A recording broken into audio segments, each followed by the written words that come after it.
The arena hums long before the first punch is thrown. Lights bounce off the canvas, cameras circle the ring, and thousands of voices blend into one low, restless roar. This is the sound of expectation.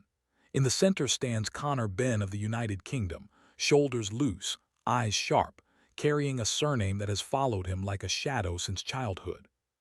Across from him is Peter "Pistol" Dobson, the American, calm on the surface, heart racing beneath the skin, knowing he has walked into hostile territory with nothing but belief and durability as his weapons. The referee pulls them close, delivers the familiar warning, "Protect yourselves at all times," and for a brief second the world goes quiet. Gloves touch, corners retreat, and the fight is alive. From the opening bell, Ben wastes no time reminding everyone why he is here. He surges forward, fast on his feet, snapping jabs and loading the right hand as if the night itself has offended him. Dobson covers up early, absorbing the shock, trying to read the rhythm, but the speed difference is immediate and undeniable. Ben's punches arrive like sparks, sharp, sudden, and relentless. A stiff jab digs into the body. A right hand slices through the guard. Dobson's head snaps back as the crowd erupts. This is not a feeling-out process. This is a message. Dobson attempts to stay composed, flicking a jab of his own, but it's slower, wider, and Ben makes him pay. The British fighter switches levels beautifully, mixing head shots with thudding blows to the ribs, forcing Dobson backward.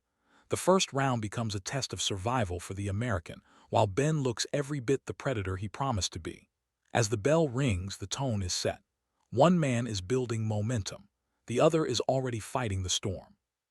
Round 2 begins with the same energy, but now there is confidence in Conor Benn's movement. He's looser, freer, starting to find angles, feinting with his shoulders, drawing reactions before striking. Dobson tries to steady himself, raising the guard higher, but the punches keep threading through. Ben's jab snaps out again, followed by a straight right that lands flush down the middle. The crowd senses it. This isn't just aggression, it's control. Two fighters sharing the same ring, operating at different speeds on different wavelengths. Dobson's left hand dips just for a moment and Ben capitalizes instantly. Another right hand lands clean, then another. The British fighter steps around, cutting off the ring, refusing to let Dobson reset. The American's feet carry him backward, his defense tight, his eyes searching for an opening that never quite arrives. Every time Dobson throws, Ben is already gone or already countering. The gap between them widens with every exchange. By the third round, Dobson has slipped into survival mode. His guard is high, elbows tucked, chin down. Ben continues to work methodically, alternating between body and head, probing, testing, breaking down resistance. A heavy right hand crashes through the gloves. Dobson absorbs it and stays upright, tougher than expected, but toughness alone doesn't win rounds. Ben's accuracy is the story now. His punches aren't wasted. They land with purpose. The commentators talk about levels, about experience, about composure under pressure. And inside the ring, it shows. Ben looks calm, measured, in control of the tempo he set. Dobson, though brave, looks uncomfortable, reactive, trapped in a fight he didn't design. As the bell sounds again, the question lingers in the air. Can Dobson change this rhythm, or is he destined to endure it? Then somewhere around the fourth round, something shifts. Not dramatically, not explosively, but enough to be noticed. Dobson finally lets his right hand go. It's not perfect, not devastating, but it lands. Clean enough to remind everyone that he didn't come just to be counted. Ben takes it well, barely blinking, and fires back immediately, but the message is sent. Dobson is still here, and slowly the fight begins to breathe. The middle rounds turn into a conversation instead of a monologue. Dobson starts to show intent, throwing the overhand right, stepping in behind it, trying to disrupt Ben's flow. Ben remains the sharper fighter, landing the cleaner shots, but now he's being asked questions. Can he maintain this pace? Can he manage his energy across 12 rounds? Dobson's durability becomes a factor, his willingness to stand in front of fire earning respect from the crowd. Round 5 is the most competitive so far. Dobson lands again over the top and Ben answers with a combination of his own. The exchanges grow heavier, the punches thud louder, sweat flies. The crowd rises with each trade. This is no longer a showcase performance, it's a proper fight. Ben's breathing is heavier now, his shots still sharp but thrown with more intent, more weight. By the 6th, both men are settled into their roles. Benn is the aggressor, the technician with power. Dobson is the survivor, the challenger refusing to fade. Each time Dobson lands, Benn responds, determined to leave no doubt. The bell ends the round and both fighters return to their corners, chests heaving. The storm hasn't passed, it's simply evolved. Round 7 opens with clarity. Benn's corner has spoken and he listens.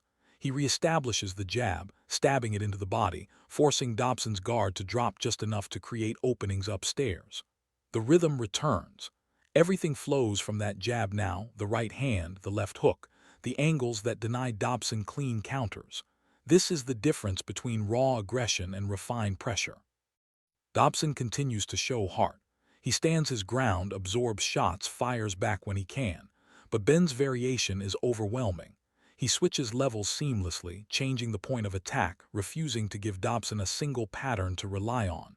A jab to the body, a hook upstairs, a short uppercut inside. The American's durability is admirable, but the rounds continue to slip away. As the fight enters the 8th and 9th, the pace remains high. Benn is still throwing with intent, still pressing forward, still dictating where the fight takes place. Dobson lands a few more overhand rights, drawing gasps from the crowd, but Benn takes them well and answers immediately. This is maturity on display, the ability to absorb, adapt, and respond without panic. The championship rounds approach and the narrative sharpens.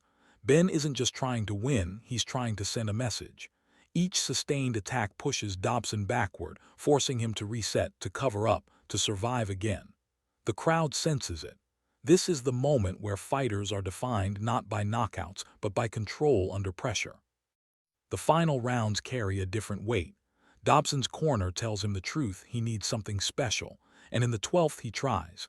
He comes forward, throwing hard right hands, emptying what's left of the tank. For a moment the fight erupts into chaos. Both men trade, both land, both refuse to step back. This is heart versus class, will versus precision. Dobson lands one of his best shots of the night. Benn reacts but doesn't retreat. He fires back with a sharp right hand, then a hook, reminding everyone who has controlled the fight. The exchanges are furious now, the crowd on its feet, every punch carrying urgency. Dobson keeps coming, knowing it's his last chance. Benn stays composed, answering every surge with cleaner, straighter shots. As the final seconds tick away, the bell draws closer. One last exchange. One last uppercut sneaks through. Sweat, breath, exhaustion all hanging in the air. Then the bell rings, 12 rounds complete. Both fighters stand, both have been tested, but only one has dictated the night. The scorecards confirm what the fight has already told us. Unanimous decision. Conor Benn, not just victorious, validated. He went the distance. He answered questions. He proved he can control chaos. The lights fade, the crowd roars, and Conor Benn leaves the ring having passed a test that no knockout could ever replace. Boxing clapper.